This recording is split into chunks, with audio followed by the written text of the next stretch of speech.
Welcome into Real Deal Sports Talk with KP. I'm Kyle Purcell, better known as KP. Thanks for being here today. It's October 7th, 2017. This is Real Deal Sports Talk. How's everybody doing today? Hope you got through your week okay. Hope everything's going good in your life. You're enjoying the college football today, or the baseball playoffs today, or maybe you enjoying the outside today. Hope everything is good in your world. Everything is good in my world. I'm glad to be here with you today. This is, again, Real Deal Sports Talk with KP. Today we'll do Week 5 predictions for the NFL. We'll talk a little bit about the Major League playoffs, what my predictions were. I told you guys I wasn't going to put those out until after the play-in wild card games had taken place.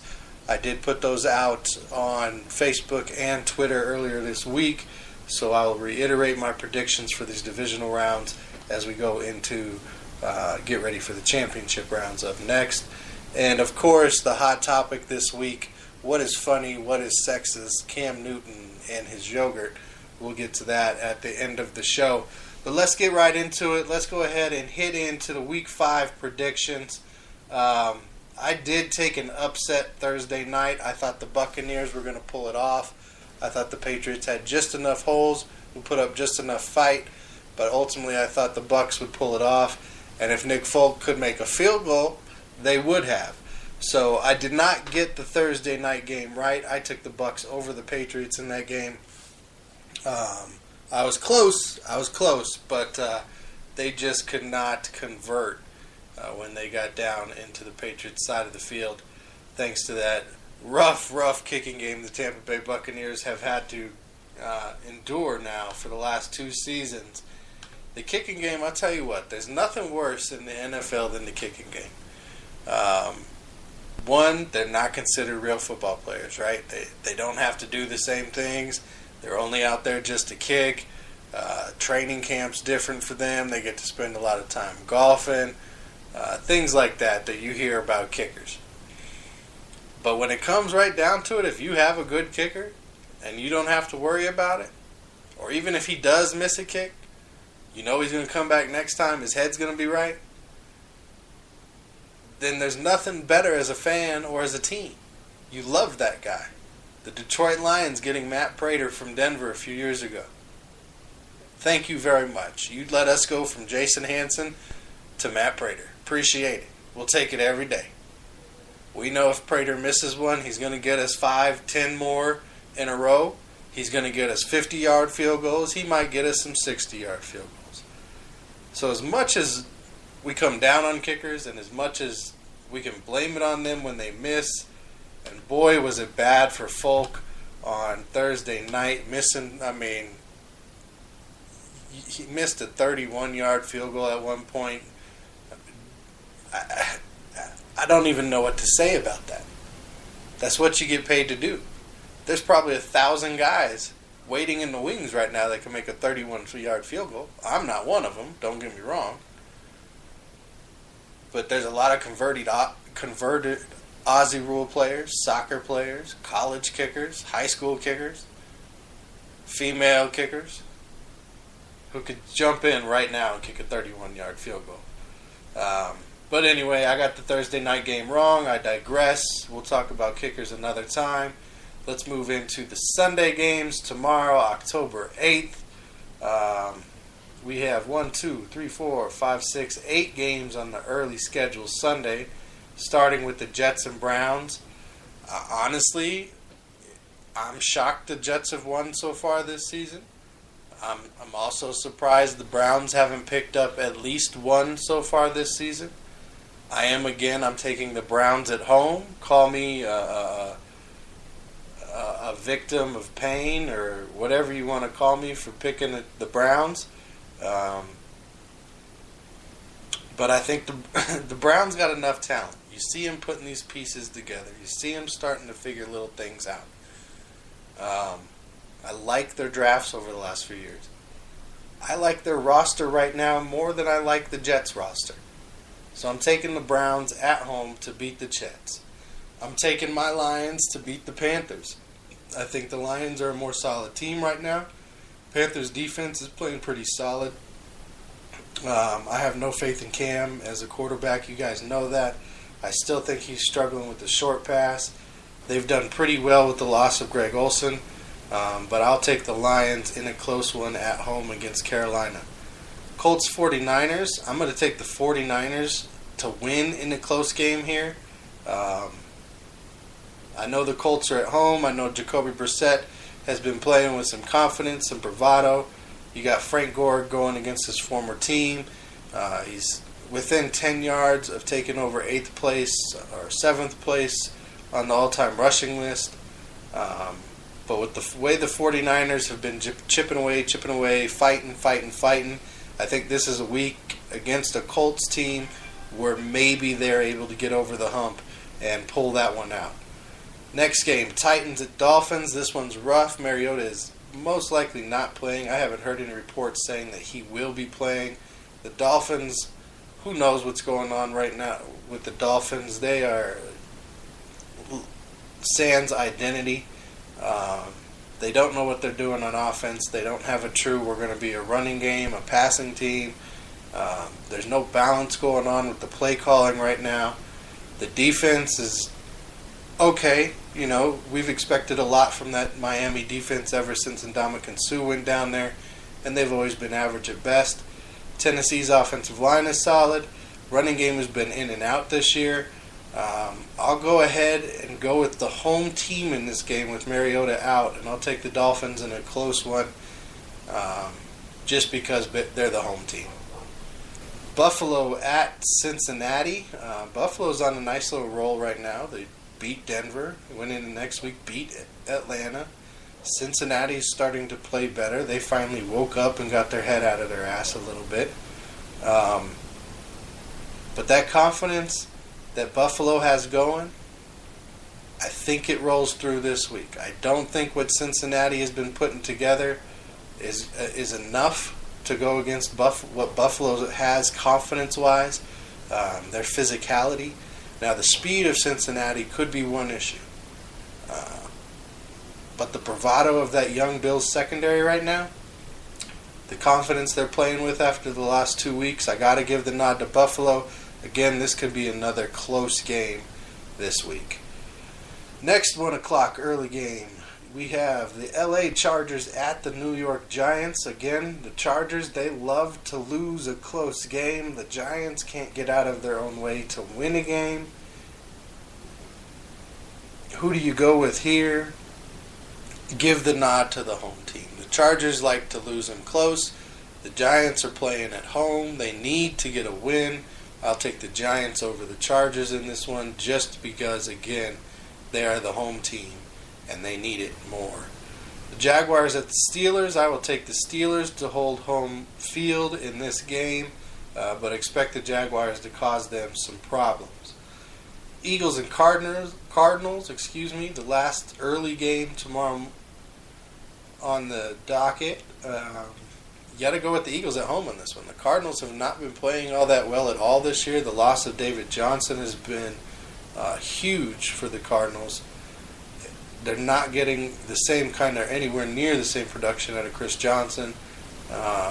Carson Palmer is showing his age. The Eagles have got a nice little young team. They got some cohesiveness right now. That running game is kind of carrying them. Fletcher Cox is not playing tomorrow, but I will take the Eagles at home over the Cardinals to finish off the early games. Moving into some of the afternoon games that we'll see tomorrow, we have the Seahawks going against the division-leading LA Rams. I have to say I'm pretty impressed with the Rams right now. I'm impressed with the play calling, the attention to detail, and the focus that offense is playing with. I applaud Wade Phillips. Everywhere he goes, the first year or two, the defense is much improved. After that, it falls apart everywhere he goes. They're not as good in that third season, so this is exactly what I've expected out of the Rams defense. You can go back and listen to some of the earlier shows this season. That's what I predicted would happen with Wade Phillips and some of the talent they have there. That being said, the 35 points per game that they're scoring, I will take Seattle to go ahead and win this game on the road in LA and even up that division at 3-2 with the Rams. The Seahawks have been playing a little bit better. That offensive line, they still need to man up and grow a pair. Again, I say these things. I know I couldn't go out there and do what these guys are doing, but when you watch the tape, when you watch them play and you compare them and you watch other teams, they're not getting it done. So if you don't want guys like me to say stuff like that, if you don't want to hear other sports broadcasters and prognosticators and analysts talk about stuff like that, then go out there and do something about it. Go out there tomorrow and put yourself in first place with a win over the Rams. Ravens at Raiders. The Raiders are without David Carr. E.J. Emanuel, he came in against the Broncos. He looked okay. Of course, you don't game plan for him. You don't know what kind of plays they're going to run with him. Ravens got a little bit of an idea this week. Again, I didn't have any faith in the Ravens at the beginning of this season. The Raiders, without Carr, are the Raiders. So again, this is one of those games for me this week. Kind of a lackluster schedule this week so far. I'll take the home team in this game pretty much because they're playing at home. Game of the week, Packers at Cowboys. I hate to say this, but I'm taking the Packers. They're a better team than the Cowboys. The Cowboys defense, they're going to get after Rodgers a little bit, but he's going to make plays. That's what he does. He owns Jerry's world when it comes to the Packers and the Cowboys. I expect Jordy Nelson to have a big day. Expect something out of the tight ends for sure, with Sean Lee being out there at middle linebacker, and their other linebackers kind of got exposed in the passing game over the last couple weeks. Sunday Night Football, you have the Chiefs, only undefeated team left in the NFL, taking on the Houston Texans, who are playing a little bit better, honestly, than I expected out of them this year. J.J. Watt still has a little bit more in the tank. His neck and back issues have healed up nicely. Jadeveon Clowney has stayed healthy, and that defense is playing very well. You got a quarterback with some confidence who doesn't mind if he makes a mistake. It's not going to beat him up. It's not going to tear him down. And the guys are rallying around that right now in Houston.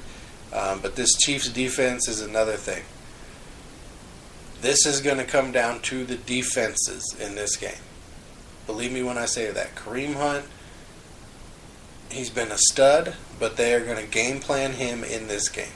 They are going to make the Chiefs beat them with somebody else than Kareem Hunt. The Texans. The Chiefs are coming after Deshaun Watson. So who's going to step up and make a play? Lamar Miller needs to have a big night. I think this game comes down to a defensive touchdown. I think that touchdown is scored not by the Chiefs this week, but the Texans at home. I'll give this one to the Texans with a defensive touchdown win. Going into Monday night, the Vikings at the Bears in Soldier Field. Another great rivalry game in the NFL, the Vikings and the Bears. The Bears are really down right now. They're starting the rookie Mitchell Trubisky, which I think is a great idea because Mike Glennon is garbage. They gave him too much money, and they knew right off the bat they were going another direction. That's why they went the direction they did in the draft. And to jump to him in Week 5 and not Week 1, in my opinion, is ridiculous. The Bears don't know what they're doing there at the quarterback position. However, the Vikings, I honestly haven't heard if Bradford's going to play this week or not with that knee.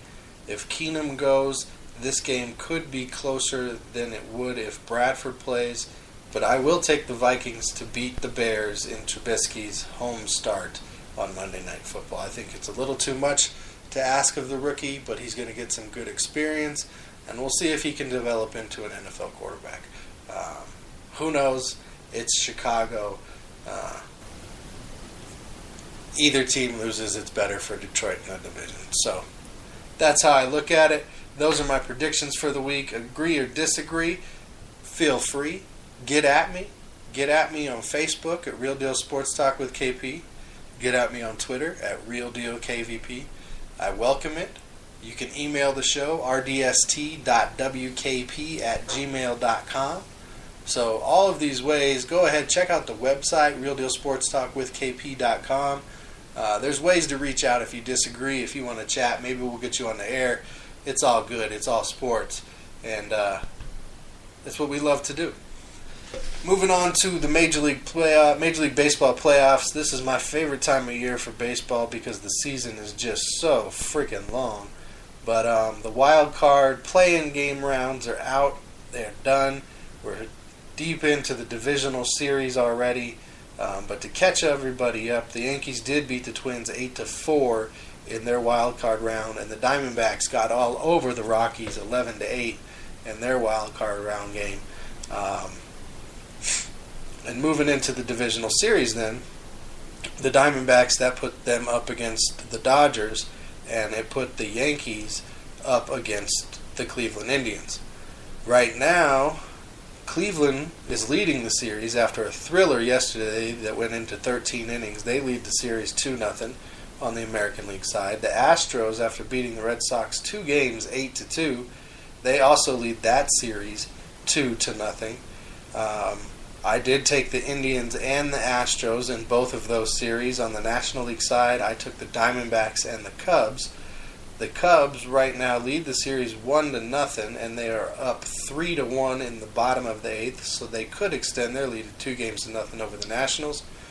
And I took the Diamondbacks to beat the Dodgers. The Dodgers got all over the Diamondbacks in Game 1, 9-5. Justin Turner had a good game, nice home run for him there, as the Dodgers now lead that series 1-0 on those divisional games. One thing, as I looked at the Major League Baseball playoffs, there was one thing that stuck out to me when all the stats that are out there, all the different companies and places that put out their storylines. One that caught my eye was one that ESPN put out, and it was about the Dodgers and the Diamondback series. And Clayton Kershaw opened up the series Friday night as the starting pitcher for the Dodgers. His annual salary for 2017 was $35.6 million.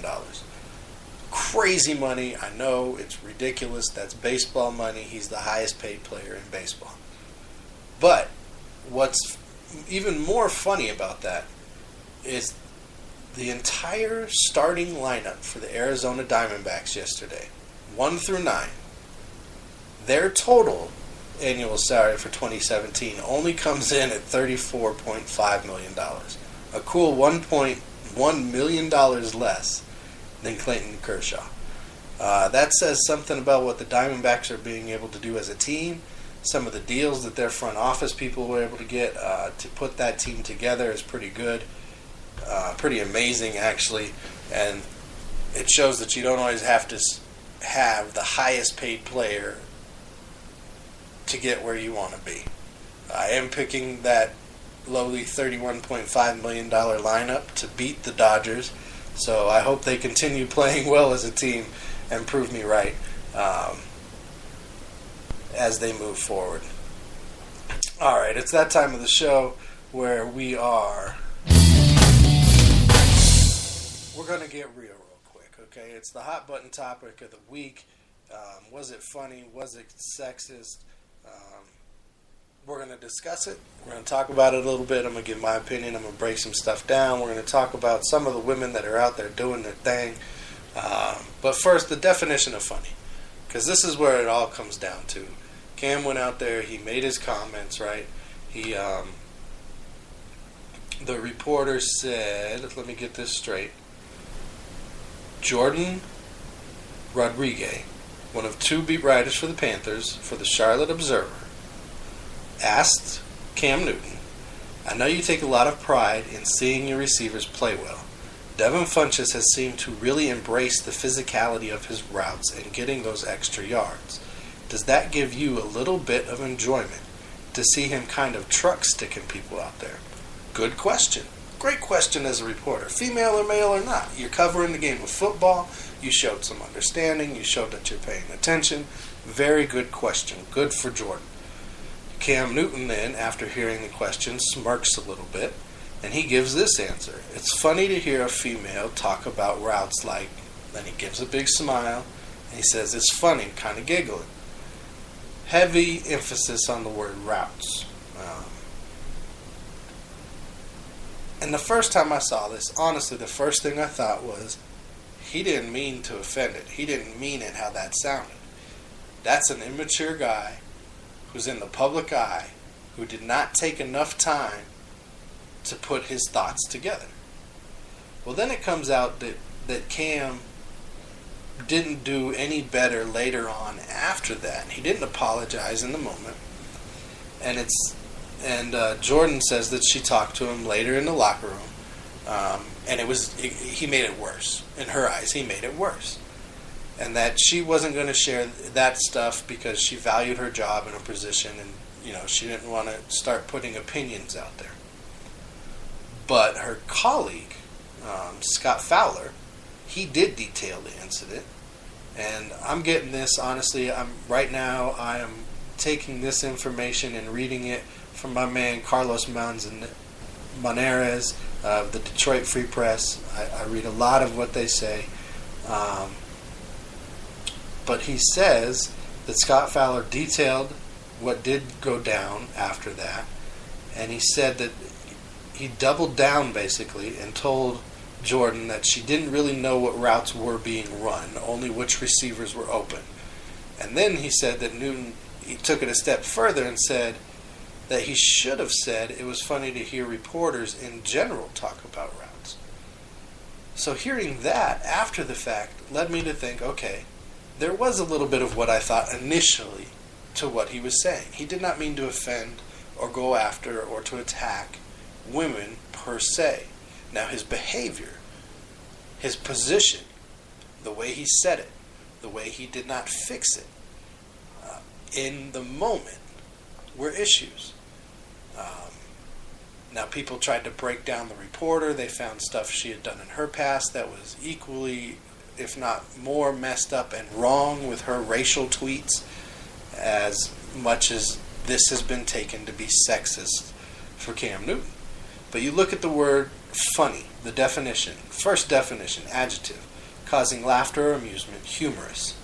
A funny story, amusing, humorous, witty, comic, comical, droll, fictitious, jocular, jokey.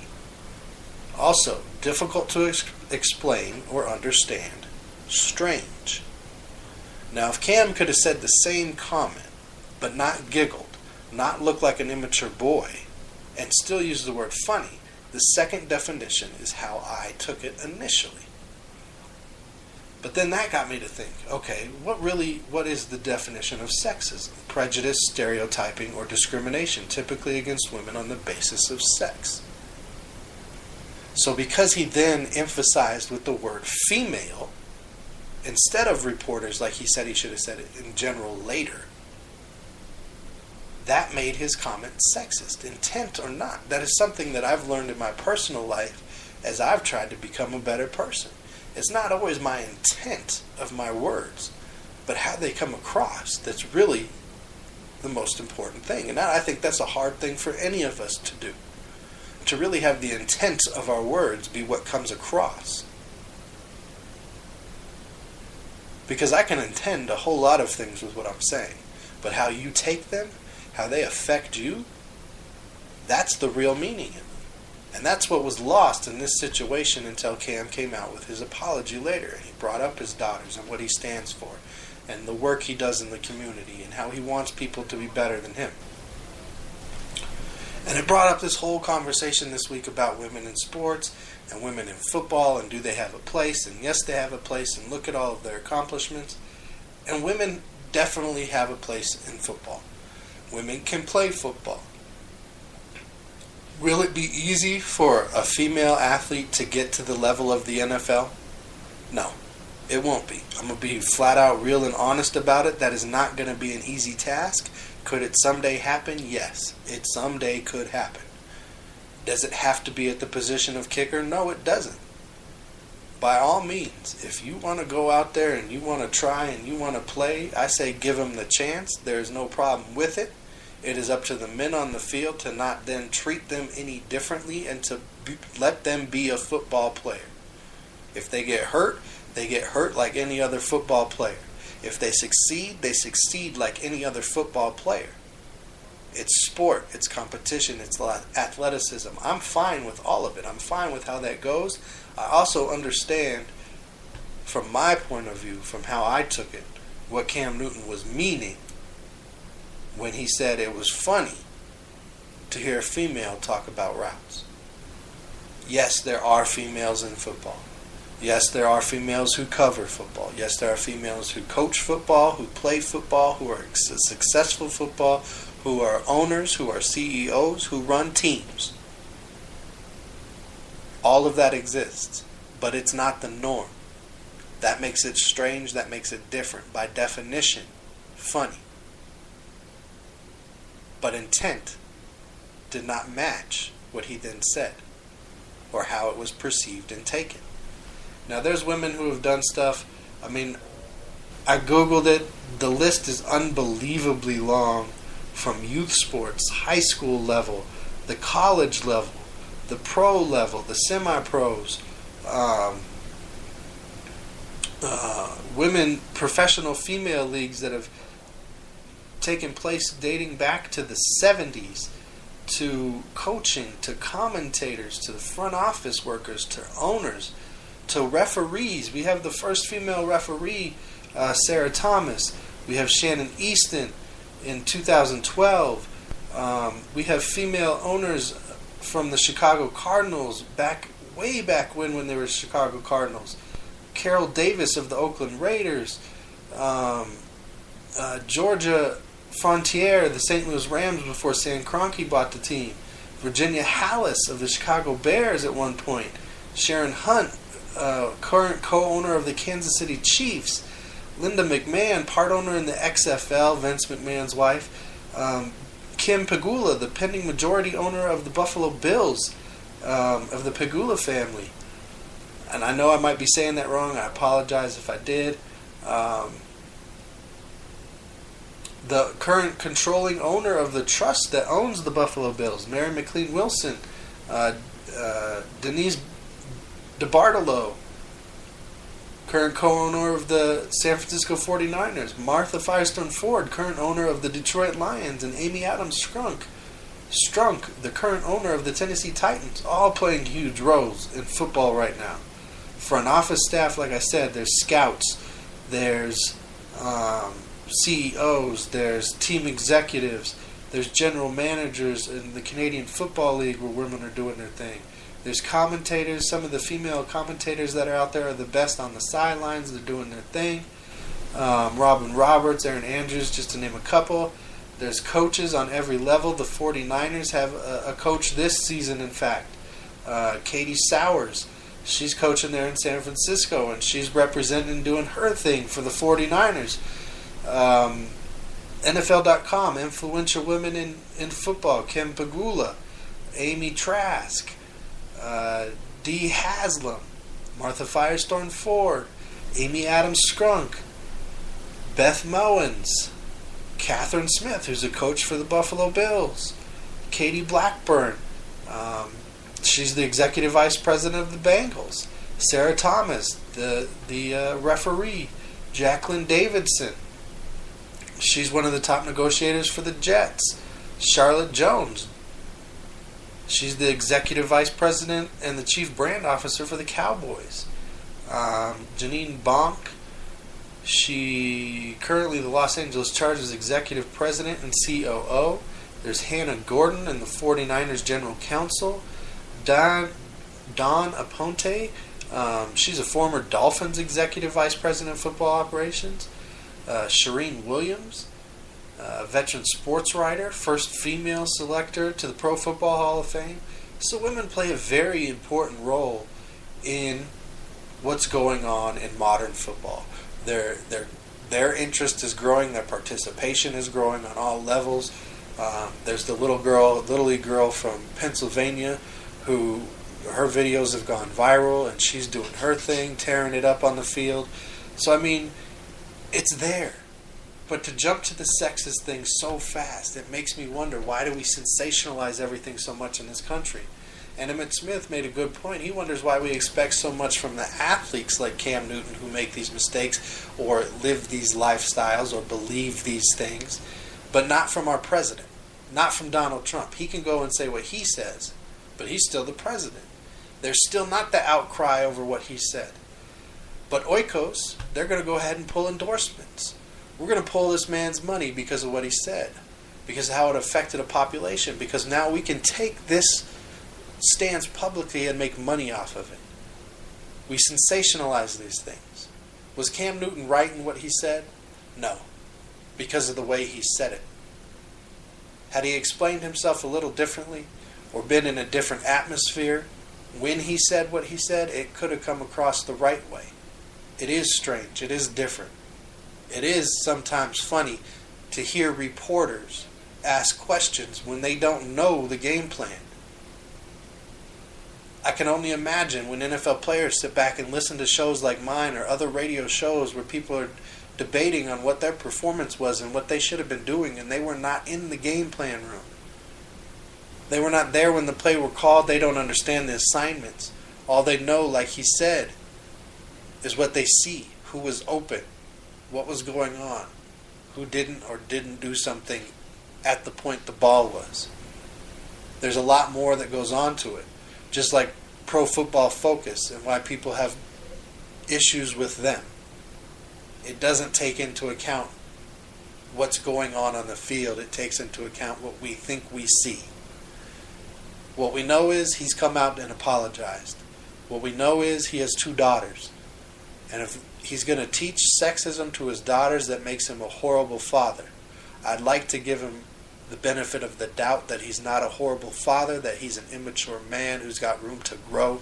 He's got room to understand how his words affect people in his position of being in the public eye. That's my real take. That's how I feel about it. I'm not for sexism in any way, but let's, as a group, as a society, take time to understand each other before we tear each other down. Until next time, you know how we do. Let's keep it real.